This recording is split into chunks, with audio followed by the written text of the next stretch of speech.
Hello and welcome. My name is Kara Wenzel and I'm a program attorney here at Quimbee. Today I am speaking with Professor Brian Dean Abramson, who is a vaccine law expert. Welcome, Brian. It is a pleasure to be here. Thank you for joining us. Professor Abramson teaches vaccine law as an adjunct professor of law at the Florida International University College of Law. He is the primary author of Vaccination, and Immunization Law, the most comprehensive treatise written with respect to this field of law, which was published by Bloomberg Law in cooperation with the American Health Law Association back in November 2018.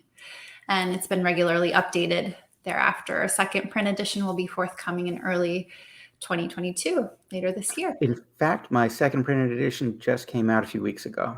Oh, wonderful, wonderful. We'll have to look out for it.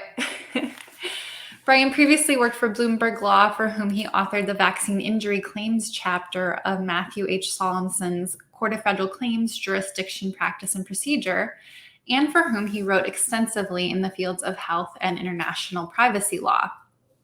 Brian was a law clerk for the Honorable Pauline Newman of the U.S. Court of Appeals for the Federal Circuit, where he took an exceptional interest in the court's vaccine injury docket. Prior to this, he interned with the Honorable Susan J. Braden of the U.S. Court of Federal Claims. He also practiced intellectual property law with the law firm Lott and Friedland in Coral Gables, Florida. Brian received an MA in Comparative Sociology from Florida International University, followed by his JD summa cum laude from Florida International University College of Law, and an LLM in Intellectual Property Law with highest honors from George Washington University Law School. So thank you again, Brian, for taking this time with us today. I know I'm excited to learn more about vaccine law and specifically vaccine mandates. It is absolutely a pleasure to be here, and we are in a remarkable time. There has been more development in the law governing vaccine mandates just in the past few months than there has been in decades before.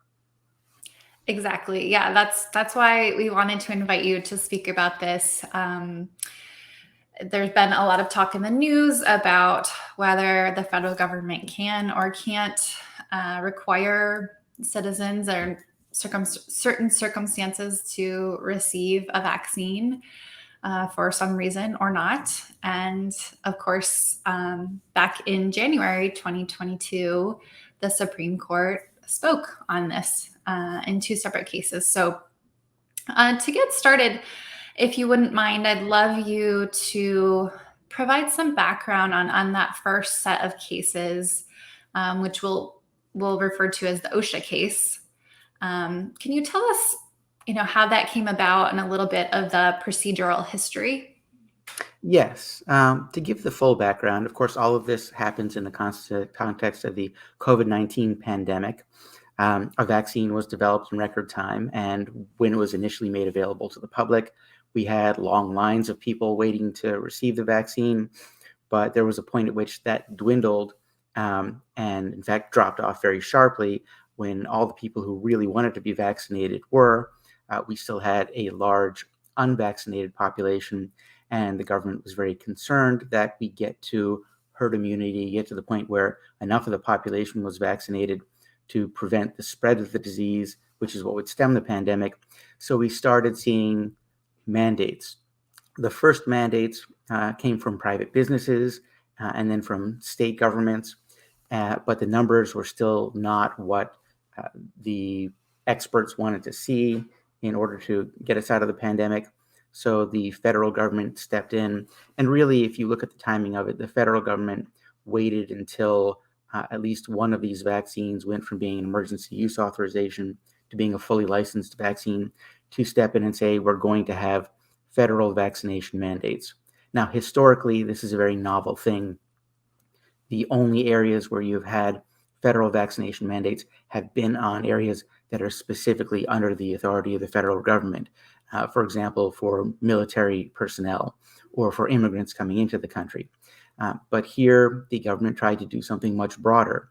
So they took a couple of steps, one of which was to say that the Occupational Safety and Health Administration would require for workplace safety that all workplaces over a certain size, over 100 people, have a vaccinated workforce, with the alternative that unvaccinated personnel could be tested for the disease on a weekly basis, which would be fairly onerous. It would obviously be much easier for everyone to be vaccinated, with the vaccines being free and so forth. A second measure that the government took was to require that all recipients of Medicare and Medicaid funds also have their employees fully vaccinated in order to continue receiving those funds.